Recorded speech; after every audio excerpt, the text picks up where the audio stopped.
بسم اللہ الرحمن الرحیم۔ السلام علیکم۔ مظلومہ کونین سیدہ فاطمہ زہرا سلام اللہ علیہا کی شہادت کے حوالے سے ایام فاطمیہ جو چل رہے ہیں، اس میں ہم نے ایک وائس نوٹ کا سلسلہ شروع کیا ہے، اور گزشتہ 3 دن سے ہم باغ فدق کے مسئلے کے اوپر ڈسکس کر رہے تھے، اور آج انشاءاللہ العزیز ہم سیدہ فاطمہ زہرا سلام اللہ علیہا سیدۃ النساء العالمین خاتون جنت کا وہ انقلابی خطبہ آپ کی خدمت میں پیش کریں گے جو انہوں نے اس ظالم اور غاصب کے دربار میں سنایا تھا۔ بسم اللہ الرحمن الرحیم۔ حقیقی حمد مخصوص ہے خدا کے لیے کہ اس نے نعمتیں عطا فرمائیں، اور اسی کے لیے شکر ہے کہ اس نے نفس کو نیک و بد کی تمیز بخشی، اور اسی کے لیے ثنا ہے کہ اس نے اپنی نعمتیں عام کی بغیر استحقاق کے، اور بندوں کو اپنی کامل نعمتوں سے بہرہ اندوز فرمایا، اور پورا پورا انعام لگاتار وارد فرمایا۔ اتنی نعمتیں جن کا شمار ناممکن ہے، اور ایسی نعمتیں جن کی مدت اوقات شکر سے کہیں زیادہ ہے، اور جن کی ہمسائیگی کا ادراک انسان کے بس سے باہر ہے۔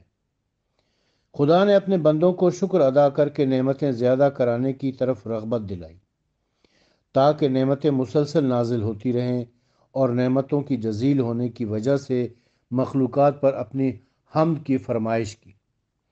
اور پھر انہیں دنیاوی نعمتوں کی طرح آخرت کی نعمتوں کا شکر ادا کرنے کی جانب مائل فرمایا۔ میں گواہی دیتی ہوں کہ نہیں ہے کوئی معبود مگر اللہ،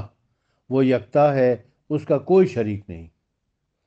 یہ کلمہ توحید وہ کلمہ ہے جس کی تعویل خدا نے صفت اخلاص کو قرار دیا ہے،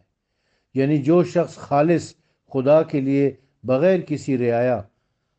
کسی ریا اور فاسد غرضوں کے اعمال بجا لائے، در حقیقت وہی کلمہ توحید کا قائل اور معتقد ہے، اور کلمے کے مطلب کو عقلوں کے لیے لازم قرار دیا کہ اس تک پہنچے، اور اس کلمے کے حاصل معنی کو دلیل و برہان کے ذریعے سے قوت فکریہ کے لیے واضح اور روشن کر دیا۔ ایسا خدا جس کی رویت و دیدار ان ظاہری آنکھوں سے محال ہے، نہ تو زبانیں اس کا وصف بیان کر سکتی ہیں، اور نہ ہم اس کی کیفیت پا سکتے ہیں۔ اس نے اشیاء کو بغیر کسی ایسی شے کے پیدا کرتے وقت پیش نظر رکھا ہو، ان چیزوں کو اس نے اپنی قدرت سے خلق فرمایا اور اپنی مشیت سے پیدا کیا، حالانکہ اس کو ان چیزوں کے پیدا کرنے کی حاجت نہ تھی، اور نہ ان چیزوں کو صورت وجود عطا کرنے میں اس کا کوئی فائدہ تھا۔ صرف اس لیے پیدا کیا کہ عقل والوں کو ان کی حکمت کا ثبوت ملے، اور اس کی اطاعت اور ادائیگی شکر کی طرف متوجہ ہوں، خدا کی قدرت کا اظہار ہو، اور بندے اس کی بندگی کا اقرار کریں، اور پیغمبروں کو اس کی طرف بلانے پر غلبہ حاصل ہو۔ پھر اس نے اپنی اطاعت پر ثواب مقرر کیا، اور معصیت پر سزا قرار دی، تاکہ اپنے بندوں کو اپنے عذاب سے بچائے، اور انہیں گھیر کر جنت کی طرف لے جائے۔ اور میں گواہی دیتی ہوں کہ میرے پدر بزرگوار حضرت محمد مصطفیٰ صلی اللہ علیہ وآلہ وسلم اس کے بندے اور رسول ہیں، جنہیں اس نے اپنے رسول بنا کر بھیجنے سے پہلے مختار و ممتاز بنا لیا، اور انہیں مبعوث کرنے سے پہلے ہی انبیاء کو ان کے نام سے آگاہ کر دیا، اور انہیں درجہ رسالت پر فائز کرنے سے پہلے ہی اصطفاء کی منزلوں پر فائز کر دیا تھا، جبکہ ساری مخلوق غیب کے حجاب میں پوشیدہ اور عدم کی ہولناک پردوں میں مقرون تھی، یعنی کوئی وجود نہ تھا ان کا، اور حد عدم سے وابستہ تھی۔ یہ سب اس لیے تھا کہ خداوند عالم کو انجام امور کی خبر تھی، اور زمانے کے حوادث کو اس کے علم میں محیط کیے ہوئے تھا، اور مخدوسات کے مواقع بھی اس کے علم میں تھے۔ حضرت صلی اللہ علیہ وآلہ وسلم کو خداوند تعالیٰ نے اپنے امر ہدایت کو تمام کرنے، اپنے حکم کو جاری کرنے کی مضبوطی، حتمی اور طے شدہ مقدرات کو نافذ کرنے کے لیے مبعوث فرمایا۔ اسے معلوم تھا کہ امتیں مذاہب میں متفرق ہو گئی ہیں، کچھ لوگ آتش پرستی پر مائل ہیں، کچھ لوگ بتوں کو پوج رہے ہیں، اور کچھ لوگ باوجود خدا کی ہستی کے علم کے اس کے منکر ہیں۔ بس خداوند تعالیٰ نے میرے پدر بزرگوار جناب محمد مصطفیٰ صلی اللہ علیہ وآلہ وسلم کے ذریعے سے امتوں کی بے دینی کی تاریکیاں دور کر دیں، عقلوں کی مشکلیں حل فرمائیں اور بصیرت کی آنکھوں سے پردے برطرف کر دیے۔ حضرت صلی اللہ علیہ وسلم نے انسانوں میں ہدایت کا کام انجام دیا اور انہیں گمراہی سے آزاد کیا، ضلالت سے ہٹا کر ہدایت کی راہ دکھائی، دین قیم کی جانب ان کی رہبری کی اور صراط مستقیم کی طرف انہیں بلایا۔ اور پھر خداوند تعالیٰ نے حضرت صلی اللہ علیہ وآلہ وسلم کو مہربانی سے ان کے اختیار رغبت و ایثار کے ساتھ اپنی طرف بلا لیا۔ چنانچہ جناب رسالت مآب صلی اللہ علیہ وسلم دار دنیا کی زحمتوں سے نکل کر راحت و آرام میں پہنچ گئے۔ انہیں ملائکہ ابرار گھیرے ہوئے ہیں، رب غفار کی رضا اپنے آغوش میں لیے ہوئے ہیں، وہ ملک جبار کی ہمسائیدگی سے بہراندوز ہیں۔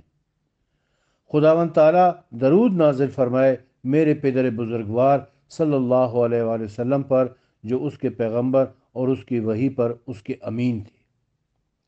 اور اس کی مخلوقات میں اس کے برگزیدہ، منتخب اور پسندیدہ تھے۔ ان حضرت صلی اللہ علیہ وسلم پر خدا کا سلام، ان کی رحمت اور اس کی برکتیں نازل ہوں۔ پھر جناب فاطمہ زہرا اہل مجلس کی طرف متوجہ ہوئیں اور فرمایا، اے بندگان خدا، تم تو خدا کے امر و نہی کے بجا لانے کے لیے مقرر و منصوب ہو، اور اس کے دین و وحی کے حامل ہو، اور اپنے نفوس کے اوپر اس کے امین ہو، اور دوسری امتوں کی طرف خدا کی جانب سے مبلغ ہو۔ تم دوسری امتوں میں ضامن اور کفیل ہو اس عہد حق کے اور وصیت کے جو خدا نے تم سے کیا ہے، اور اس بقیہ کے کہ جن کی تم پر بعد رسول ذمہ داری قرار دیا ہے، اور وہ حق اور بقیہ خدا کی کتاب ناطق اور قرآن صادق ہے، نور ساتے ہے، اور اس کی بصیرت کے امور بین اور اس کے اسرار رموز منکشف اور آشکارا ہے، اس کے ظواہر ہویدہ اور جلی ہیں، اس کا اتباع کرنے والے قابل رشک ہیں، اور اس کی پیروی رضوان خدا تک پہنچانے والی ہے،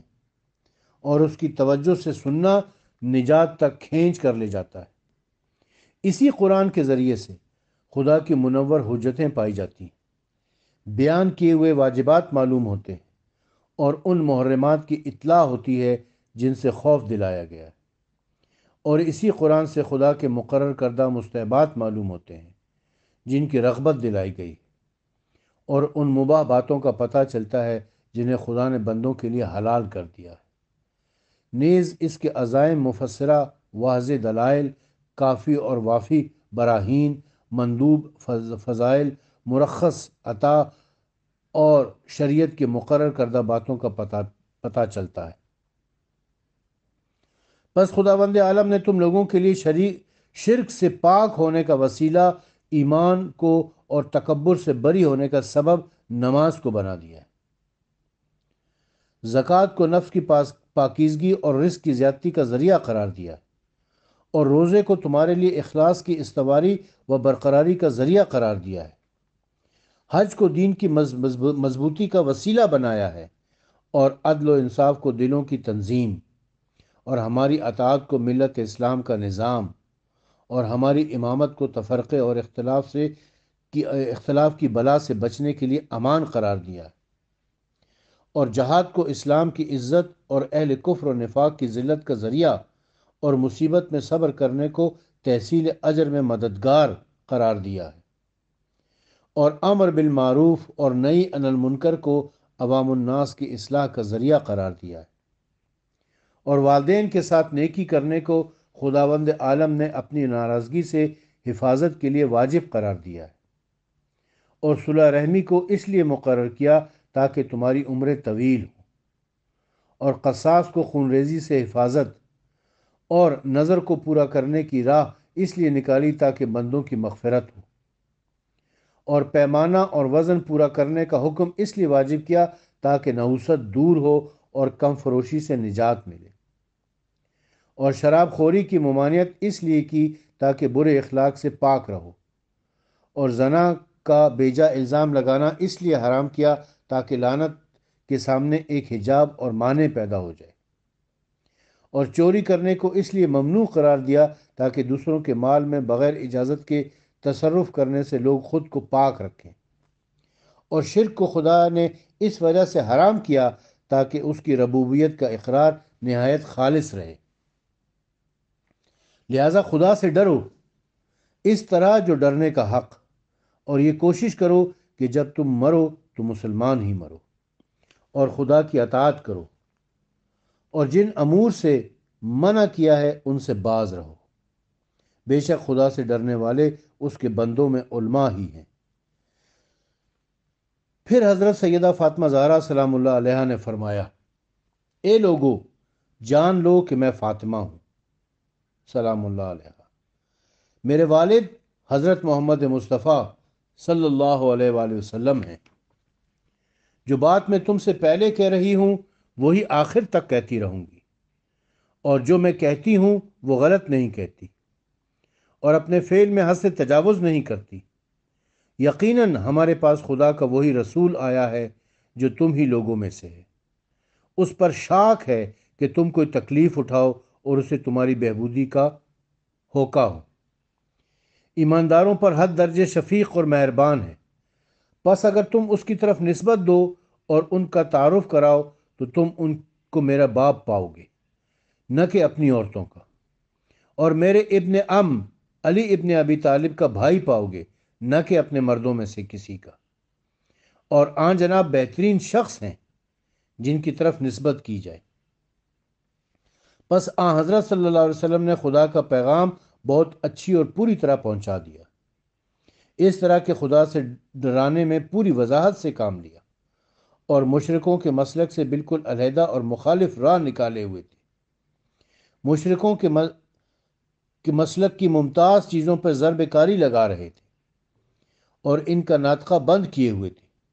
اور اپنے پروردگار کے راستے کی طرف حکمت اور موعظت حسنہ کے ساتھ دعوت دے رہے تھے، بتوں کو توڑ رہے تھے، اور اہل شرک کے سرداروں کو سرنگوں کر رہے تھے، یہاں تک کہ گروہ مشرکین کو شکست ہوئی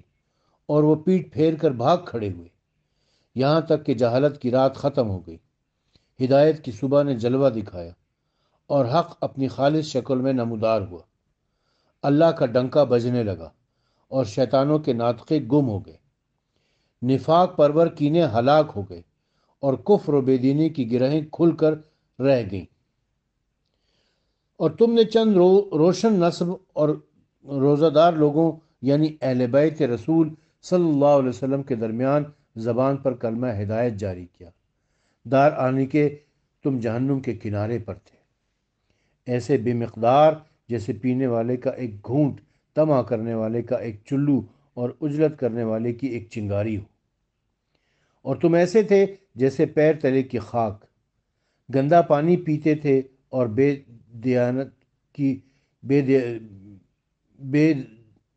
دیانت کی ہوئی کھال چباتے تھے، ذلیل اور دھتکارے ہوئے تھے، اور ڈر رہے تھے کہ وہ لوگ جو تمہارے ارد گرد ہیں تم کو ہلاک نہ کر ڈالیں۔ ایسے وقت پر خداوند عالم نے تم لوگوں کو میرے پدر بزرگوار محمد مصطفیٰ صلی اللہ علیہ وسلم کے ذریعے سے ان فکروں سے نجات دی، ان چھوٹی بڑی بلاؤں کے بعد، اور بعد اس کے کہ بہادروں کے ساتھ ان کی آزمائش کی گئی۔ عرب کے ڈاکوؤں اور اہل کتاب کے سرکشوں سے حضرت صلی اللہ علیہ وآلہ وسلم کو سابقہ و واسطہ پڑا تھا۔ جب کبھی ان لوگوں نے جنگ کی آگ بھڑکائی خدا نے اسے خاموش کر دیا، اور یا جب کبھی شیطان نے سر اٹھایا مشرکوں کی شرارت کے اژدہے نے منہ کھولا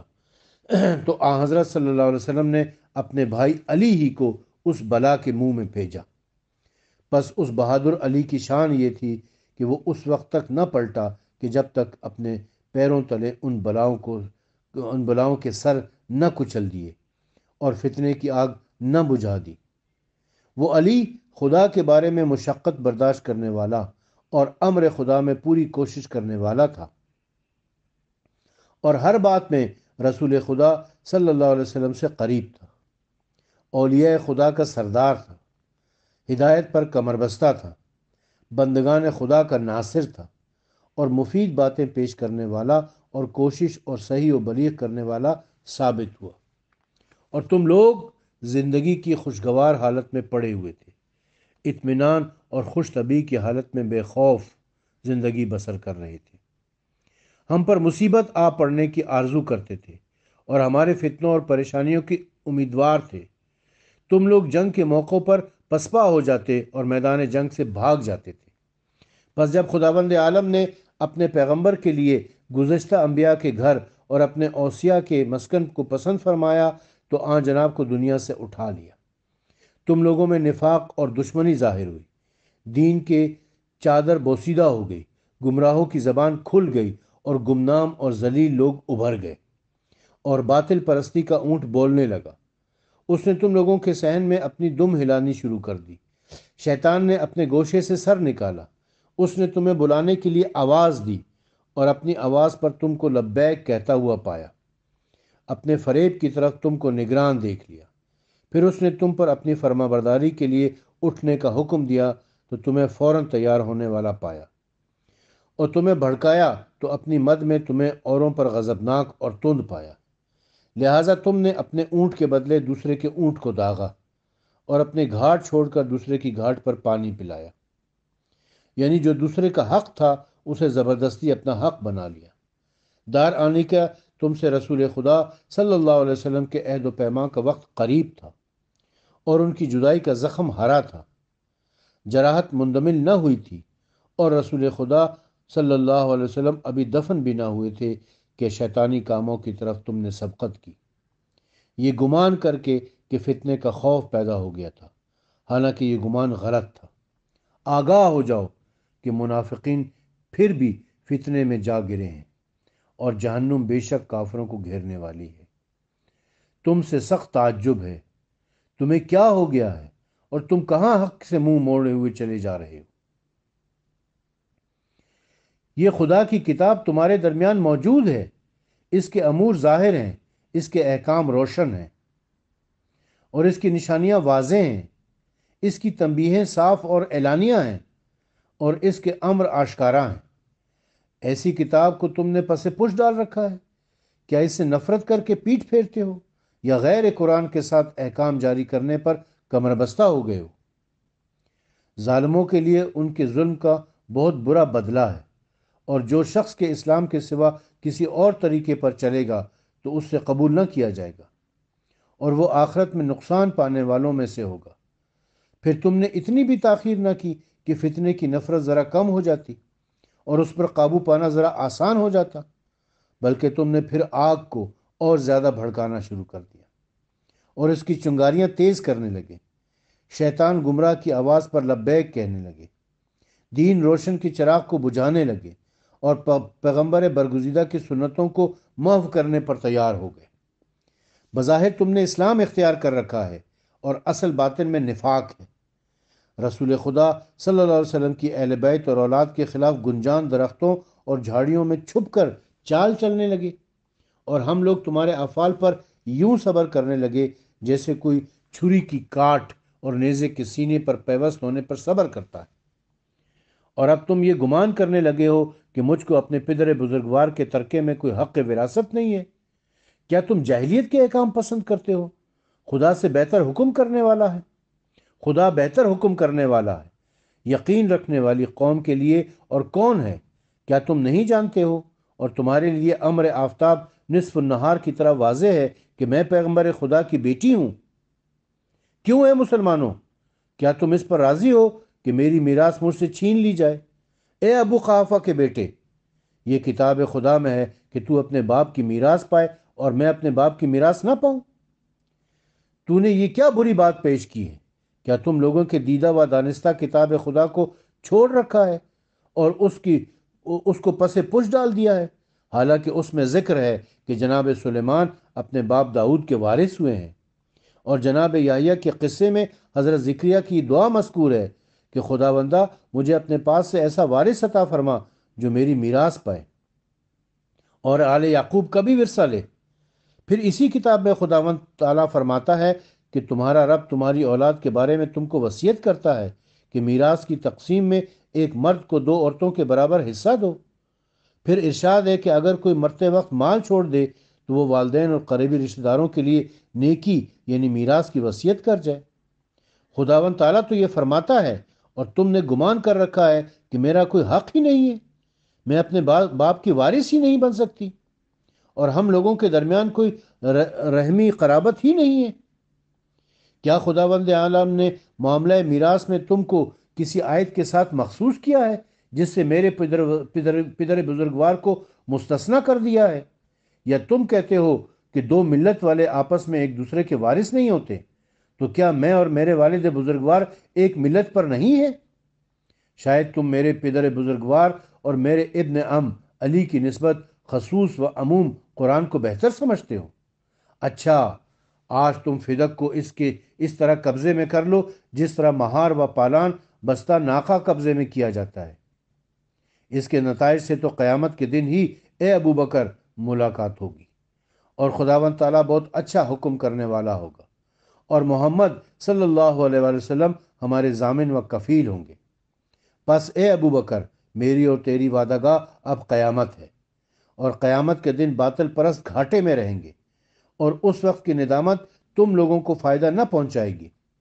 ہر امر کے لیے ایک وقت مقرر ہے، اور عنقریب تم اس شخص کو معلوم کر لو گے جس پر عذاب نازل ہو کر اسے رسوا کرے گا، اور اس کے لیے دائمی عذاب مقرر ہوگا۔ پھر جناب فاطمہ زہرا سلام اللہ علیہا انصار کی طرف متوجہ ہوئیں اور فرمایا، اے جوان مردوں کے گروہ، اے ملت کے دست و بازو، اے اسلام کے حفاظت کرنے والوں، میرے حق میں یہ کیسی سستی ہے اور میری فریاد سے یہ کیسی غفلت ہے؟ کیا میرے والد بزرگوار تمہارے رسول یہ نہیں فرماتے تھے کہ کسی شخص کی حفاظت اس کی اولاد کی حفاظت کر کے ہوتی ہے؟ کتنی جلدی تم نے دین میں بدعت پیدا کر دی ہے، اور اس کے قبل از وقت مرتکب ہو گئے ہو۔ دار علی کا تم کو اس بات کی طاقت حاصل ہے جس میں مطالبہ کر رہی ہوں، اور تم کو قوت حاصل ہے اس چیز پر جو میں تم لوگوں سے طلب کر رہی ہوں۔ ہاں ٹھیک ہے، جناب محمد مصطفیٰ صلی اللہ علیہ وسلم نے انتقال فرمایا ہے، پس یہ بہت بڑی مصیبت ہے جس کا رخنہ وسیع ہے، جس کا شگاف بہت زیادہ ہے، اور اس کا اتصال افتراق سے بدل چکا ہے۔ زمین ان کی آفات سے تاریک ہو چکی ہے، خدا کے برگزیدہ بندے ان کی مصیبت میں مخزون و مغموم رہتے ہیں، شمس و قمر بے نور اور ستارے پریشان ہیں، ان بزرگوار کی ذات سے جو آرزویں وابستہ تھیں وہ ختم ہو چکی ہیں۔ اس مصیبت میں پہاڑوں کے دل بھی آب ہو رہے ہیں، حرمت رسول ضائع کر دی گئی ہے، اور حریم رسول کی عظمت لوگوں کے دلوں سے اٹھ گئی ہے۔ پس یہ مصیبت قسم خدا کی بہت بڑی بلا اور عظیم مصیبت ہے، اس کی مثل کوئی اور بلا نہیں، اور نہ اس سے زیادہ ہلاک کرنے والی تیز مصیبت، اور اس بلا کی خبر خدائے برتر کی کتاب میں خود تمہارے گھروں میں صبح و شام نہایت خوش الہانی کے ساتھ بآواز بلند پہنچا دی گئی تھی۔ اور بے شک حضرت صلی اللہ علیہ وسلم سے پہلے خدا کے پیغمبروں اور رسولوں پر جو مصیبتیں نازل ہوئی وہ امر واقعی، قضائی و حتمی تھیں۔ چنانچہ خدا فرماتا ہے کہ محمد صلی اللہ علیہ وسلم فقط خدا کے رسول ہیں، ان کے پیشتر بھی بہت سے رسول گزر چکے ہیں، پس اگر وہ مر جائیں یا قتل ہو جائیں تو تم لوگ اپنے پچھلے پیروں پر سابق جاہلیت کے مذہب پر پلٹ جاؤ گے، اور جو شخص بھی پچھلے پیروں پر پلٹے گا وہ ہرگز خدا کو کوئی ضرر نہ پہنچا سکے گا، اور خدا عنقریب احسان کرنے والوں کو جزا دے گا۔ اے قبیلہ اوس و خزرج، اے انصار محمد صلی اللہ علیہ وسلم، میرے باپ کی میراث پر ظلم کیا جائے، دارانی کا تم میری آنکھوں کے سامنے ہو اور میں تمہاری آواز سن سکتی ہوں۔ میں اور تم ایک ہی مجمع میں موجود ہیں، تم سب کے سب میرے قضیے سے واقف ہو، تم سب جتھے والے ہو، تمہارے پاس سامان جنگ موجود ہے، تم قوت رکھتے ہو، تمہارے حملے کے لیے ہتھیار بھی ہیں اور سپرے بھی موجود ہیں۔ تم تک میری پکار بھی پہنچ رہی ہے مگر تم لبیک نہیں کہتے، اور تمہارے پاس فریاد کی آواز آ رہی ہے اور فریاد رسی نہیں کرتے۔ دار آنے کا تم دشمنوں سے مقابلہ کرنے کی طاقت اور استعداد رکھتے ہو، اور خیر و صلاح کے ساتھ مشہور و معروف ہو، اور تم وہ منتخب افراد ہو اور ایسے عمدہ لوگ ہو کہ تمہیں ہم اہل بیت کے لیے اختیار کر لیا گیا تھا۔ تم نے عرب سے جنگ کی، تعب اور مشقت برداشت کی، نیز دوسری امتوں سے جنگ کی اور بہادروں کا مقابلہ کیا۔ پس ہم ہمیشہ حکم کرتے رہے اور تم ہمارا حکم مانتے رہے، یہاں تک کہ جب ہمارے ذریعے سے آسیائے اسلام نے دورہ کرنا شروع کیا تو زمانے کا نفع بڑھنا شروع ہوا۔ شرک کی آواز دب گئی اور جھوٹ کا فوارہ بند ہو گیا، کفر کی آگ بجھ گئی اور فتنہ و فساد کی آواز بند ہو گئی، دین کا انتظام درست ہو گیا۔ تو اب تم حق کے واضح ہونے کے بعد کہاں اس سے منہ موڑ کر جاتے ہو، اور اعلان حق کے بعد اس کی آواز کو چھپا رہے ہو، آگے بڑھ کر پیچھے ہٹ رہے ہو، اور ایمان لانے کے بعد مشرک ہوئے جاتے ہو۔ خدا برا کرے ان لوگوں کا جنہوں نے اپنے عہد کو توڑا اور رسول کو نکالنے پر آمادہ ہوئے، اور انہوں نے ہماری دشمنی میں دوسروں کو ملانے کی ابتدا تم سے کی۔ کیا تم ان سے ڈر گئے؟ دار آنے کا خدا زیادہ حقدار ہے کہ تم اس سے ڈرو، بشرطیہ یہ کہ تم مومن ہو۔ پھر سیدہ فاطمہ زہرا سلام اللہ علیہا نے فرمایا، میں دیکھ رہی ہوں کہ تم آرام طلبی پر مائل ہو گئے ہو اور اس بزرگ علی کو دور کر دیا ہے جو دین کے حل و عقد کا زیادہ حقدار ہے۔ تم زندگی کی تنگی سے نکل کر تمنگری میں آ گئے ہو، اور دین کی باتیں جو تم نے یاد کی تھیں ان کو تم نے دماغ سے بالکل نکال کر پھینک دیا ہے، اور جس پانی کو شیرین سمجھ کر پیا تھا اس کو تم نے اگل دیا ہے۔ پس اگر تم لوگ اور تمام زمین والے کافر ہو جائیں تو خدا کو کوئی پرواہ نہیں ہے۔ آگاہ ہو جاؤ کہ جو کچھ میں نے کہا ہے وہ اس ترک نصرت کو جانتے ہوئے کہا ہے جو تمہارے مزاج میں داخل ہو گئی ہے، اور اس غداری کو جانتے ہوئے کہا ہے جس کو تمہارے دلوں نے چھپا رکھا ہے۔ یعنی میں جانتی تھی کہ تم میری فریاد پر لبیک نہ کہو گے، لیکن یہ جو کچھ میں نے کہا ہے وہ غم کا اظہار ہے، کھولتے ہوئے دل کی آہ ہے۔ اب یہ ناقہ یا حکومت یا دین تمہارے سامنے ہے، اسے لے لو، اس پر پالان باندھو، مگر یاد رہے کہ اس کی پشت مجروح ہے اور پاؤں زخمی ہے۔ اس کے عیب باقی رہنے والا ہے جس پر غضب خدا کی نشانی اور دائمی رسوائی کا نشان ہے۔ خدا کی آگ سے متصل ہے جو بھڑک رہی ہے اور قیامت میں دلوں پر وار ہوگی۔ پس جو کچھ کرتے ہو یا کرو گے وہ خدا کی نظر کے سامنے ہے، اور عنقریب ظلم کرنے والے جان لیں گے کہ ان کی بازگشت کتنی بری ہوگی۔ میں اس پیغمبر صلی اللہ علیہ وآلہ وسلم کی بیٹی ہوں جو تم کو تمہارے سامنے آنے والے شدید عذاب سے ڈراتا تھا۔